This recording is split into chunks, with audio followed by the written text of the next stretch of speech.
I never thought my boring suburban life would turn into a neighborhood drama worthy of reality TV, but here we are. It all started 3 months ago when I moved into Pine Ridge Estates, a quiet community with well-maintained lawns and an active homeowners association. As a new high school teacher in town, I was excited about my modest 3-bedroom home with a 2-car driveway. Little did I know that my driveway would become the center of a ridiculous power struggle with Linda Harrington, the self-proclaimed queen of the HOA. I first met Linda at the neighborhood welcome mixer. She approached me with a plastered-on smile, clipboard in hand. "You must be the new teacher at Westfield High. I'm Linda Harrington, HOA president and school board treasurer. You'll want to familiarize yourself with our community guidelines. They are quite extensive." She handed me a 3-inch binder with color-coded tabs. Her voice had that particular condescending sweetness that immediately put me on edge. I thanked her politely, tucked the binder under my arm, and made a mental note to actually read it before inevitably breaking some arbitrary rule. The first few weeks were uneventful. I decorated my classroom, met my students, and settled into a comfortable routine. Linda would wave from her immaculate front yard across the street, her eyes scanning my property for violations. I kept my lawn mowed and my trash bins hidden, successfully avoiding any confrontations. Then came the annual school fundraiser planning committee meeting, where our paths crossed professionally for the first time. "I think we should stick with the traditional silent auction format," Linda announced to the room. "It's been successful for years. Why change what works?" She smoothed her perfectly highlighted bob and adjusted her designer cardigan. I cleared my throat. Actually, I ran a carnival fundraiser at my previous school that raised twice the funds of their usual events. I'd be happy to share the planning materials. The room grew silent. Several teachers exchanged nervous glances. "It's very ambitious for someone so new," Linda said with a thin smile. "But we have established traditions here. Perhaps you should focus on learning our ways before suggesting changes." I maintained my composure, but I could feel the warning bells going off in my head. I had unintentionally challenged the alpha Karen in her natural habitat. From that moment on, I became the target of Linda's special attention, both at school and in the neighborhood. The parking issue began on a Friday night.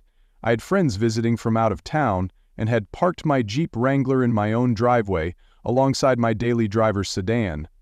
Around 7 p.m., my doorbell rang. There stood Linda in a tennis outfit, despite the fact that I had never once seen her play tennis. "Hello, neighbor," she said, her voice clipped. "I'm hosting the monthly book club tonight. Several ladies will be parking on the street, and it would be so helpful if you could move your large vehicle elsewhere. The street looks so cluttered with oversized cars." I blinked in confusion. "My Jeep is in my driveway, Linda, not on the street." "Yes, but it's very visible from the street. We try to maintain a certain aesthetic in Pine Ridge. Perhaps you could park it in your garage?" "My garage is being used for storage until I fully unpack," I explained. "And again, the Jeep is in my driveway, not bothering anyone." Linda's smile tightened. "Well, I suppose we all make sacrifices for the community, some more than others." She turned on her heel and walked away, leaving me standing in my doorway, completely baffled.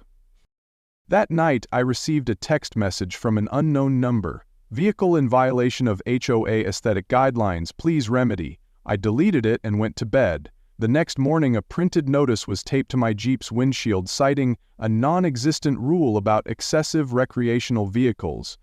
I crumpled it up, checked the actual HOA guidelines, confirmed there was no such rule, and went about my day. The passive-aggressive campaign continued for weeks. Notes about my Jeep being an eyesore, texts about community standards, and even a formal letter expressing concerns about my commitment to neighborhood values.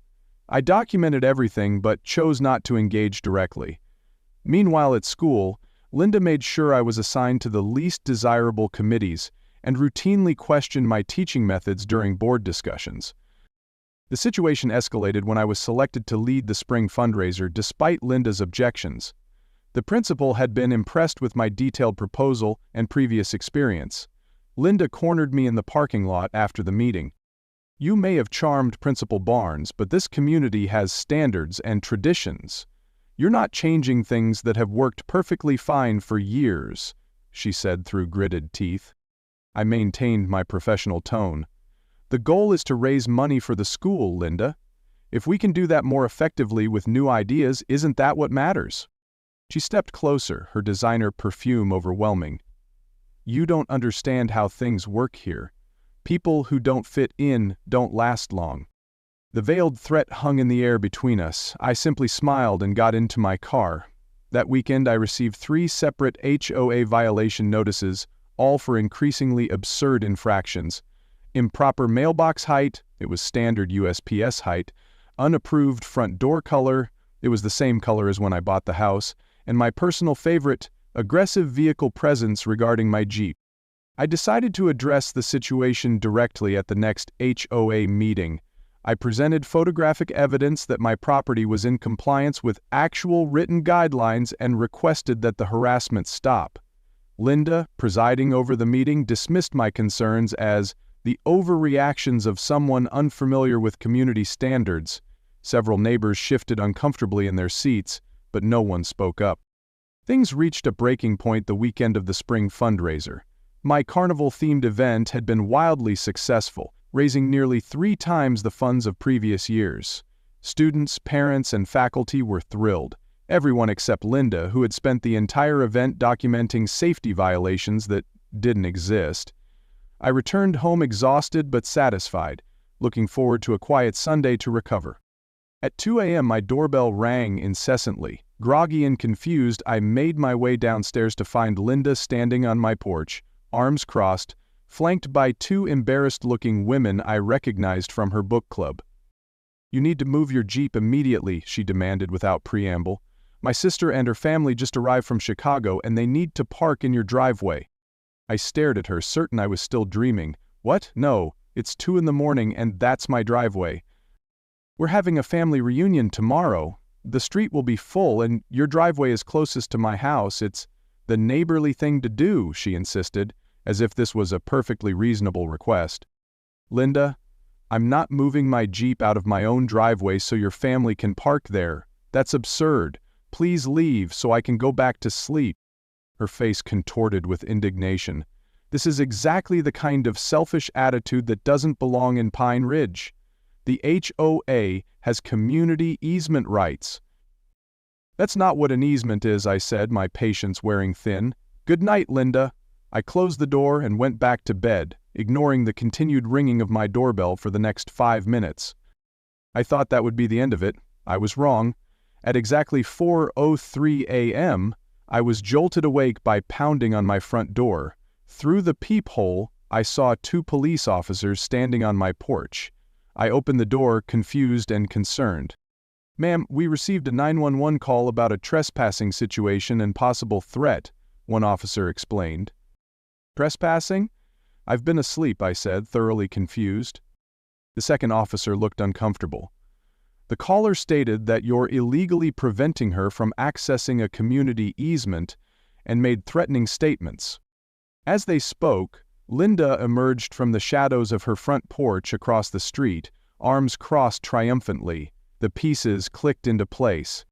"Officers, I believe there's been a misunderstanding. My neighbor wants to use my private driveway for her family's parking and called 911 when I refused. There's no easement on my property. I have the deed and property survey if you need to see them." The officers exchanged glances.